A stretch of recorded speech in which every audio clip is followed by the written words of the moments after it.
Hello there, everyone. Welcome back. And yes, I know the movie has just come out this past week, so it is kind of quicker. So I was able to get this up quicker than a lot of other ones in the past. But the reason why it took so long is because while visiting MegaCon, I got to go and see it in an IMAX theater. So this is my first movie I saw in IMAX. It was truly a treat for the eyes and ears. And me and my dad went to go see it, which, of course, by this one picture, you can see that we had a great time. And that'll probably be why I like the movie more than I should. So, Solo, A Star Wars Story, is the newest Star Wars movie, even though the last one came out in December. Oh man, that was... So now, this was a very, there was lots of stuff about this film going in with a lot of the controversies. Let's just get all that out of the way. With the firing of the directors, which are really good directors, and from what I heard, that their take, Phil Lord and Chris Miller, their take would have been like a Guardians of the Galaxy type of thing, which, there we go, yeah, basically, which, would have been, I would have loved that, and I think a lot of people would have, but they were gone because of conflicting issues, which is basically the throwaway line that they always use when these kind of things happen. And they brought in a new director, Ron Howard, which everyone says he's a great director and all, but I've never seen a film from him that I've liked. A lot of the films I've seen from him I've hated. With the casting of Alden Ehrenreich, which I know has a lot of controversy on its own. I mean, I saw Hail Caesar, and that's what everyone was saying to see, hey, this guy can act and all.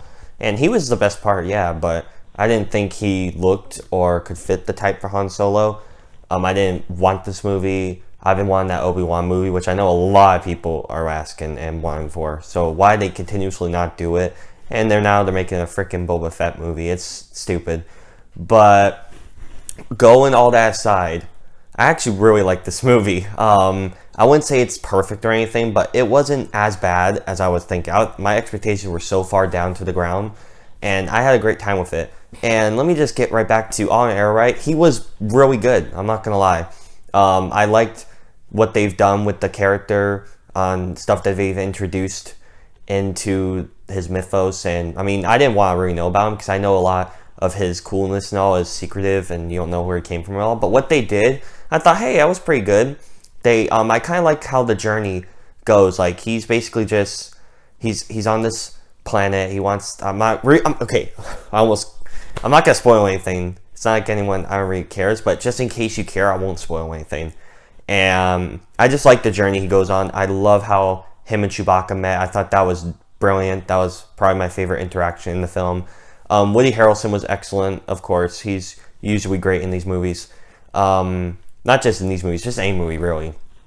And I really liked what he had to do. And even near the end, while it kind of got predictable and all, I love how the ending played out.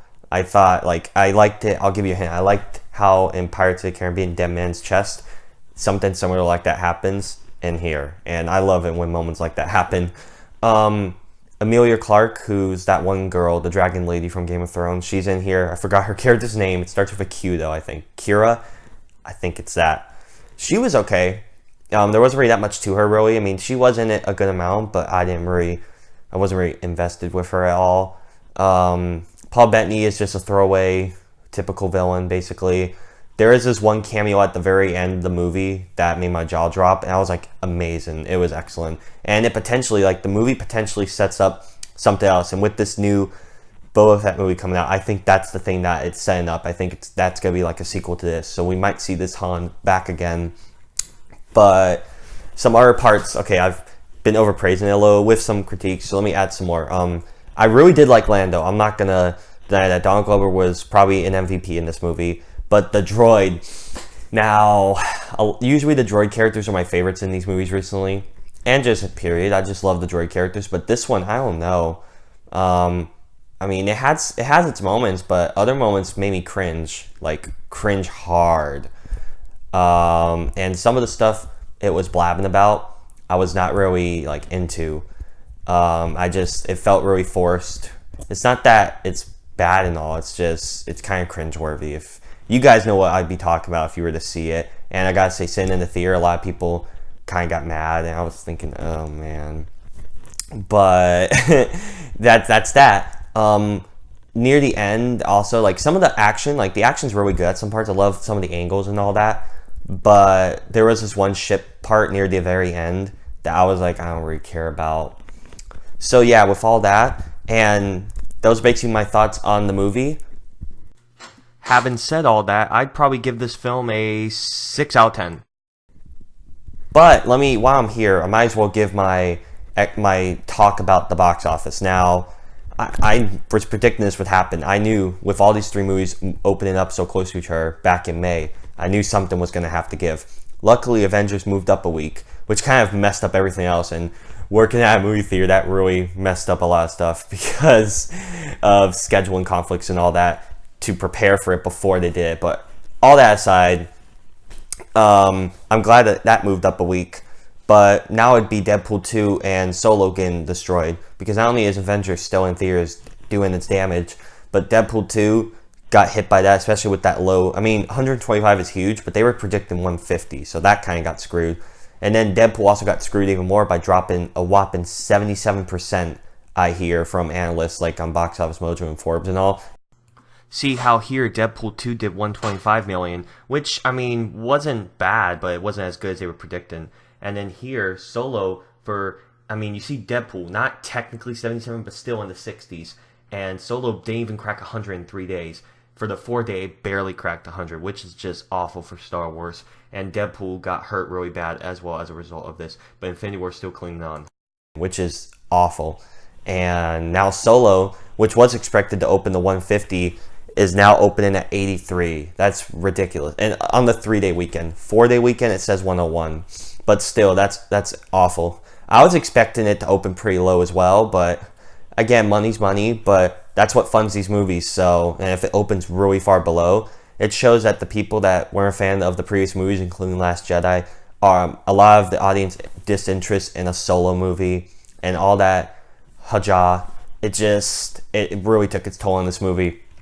And the Star Wars franchise, like Kathleen Kennedy and all, should really step back and really evaluate what's going on here with this universe. Because if they keep doing stuff like this, I mean, they're starting to sink below Marvel at this point. And I love Marvel and all. I'm not trying to say that because I like Marvel more or anything. I'm just speaking facts on how Marvel can put out 3 films a year, all do well. Like so far, there are 2 films they put out this year, both $1 billion. Avengers is about to hit $2 billion. Who knows what Ant-Man and the Wasp will do now? There's no, like, a lot of people are saying it won't do that well. But come on now, not a lot of people thought that Thor Ragnarok would do well. That opens to 123. Technically 122 million, but still close enough. Not a lot of people thought Spider-Man would do well because it's the 3rd reboot in like 16 years. That opens to over 100 million. Guardians 2, which is an obscure franchise and all, it opens to 146. And as you can see, it had a really great hold in coming weeks, but then again, that was a pretty bad summer overall, but still. All 3 of those made over 800 million back to back to back. And then Black Panther just destroyed everything. And then Infinity War came and destroyed even more stuff. With these kind of numbers and stuff, let's just say that people over there at Marvel Studios and for Disney must be very, very excited. So who knows how that'll do. My point is Marvel is kicking butt right now. So Star Wars really needs to get their crap together because it's not looking good for them in the future. I know I went on a little rant in the end there, but there you have it. So what'd you guys think of Solo? If you bothered to go see it, please let me know. I would really want to discuss it with you because this is something that we can analyze because it's like these companies don't learn their mistakes because Disney in general had the same scenario last year, I think in July, when Spider-Man Homecoming came out. It did opening weekend amazing and all, and it still made a lot of money. But its second weekend, it got cut off bad. Like, it went from 117 to, I think 50 million or 40 million, which is a pretty big cutoff because War for Planet of the Apes came out a week later, 2 of these blockbusters, and that was opened way below. That opened at like 40 million or something. So they both got kind of screwed because they opened back to back. You just can't make this stuff up. This is literally history repeating itself near the same time of the year in the summer again. And instead of a Marvel movie, now it's a Star Wars movie getting screwed. And now the same scenario that I was predicting for months happened, except with Deadpool 2 and Solo, where they both got screwed. Just look up the analysts and statistics and all if you want to do more research for yourself. But Hollywood needs to restart, especially Disney needs to start saying, because they were probably cocky thinking, oh, it's Star Wars, it'll do fine, when really any movie is not successful to this. That's why Avengers had to move up. Probably the biggest movie ever. That had to move because it knew, and Kevin Feige knew that, okay, we got screwed with Spider-Man, we're not going to get screwed with this again. Okay, well, thank you all for watching this video. I hope you all have a great one, and I'll see you later. Bye.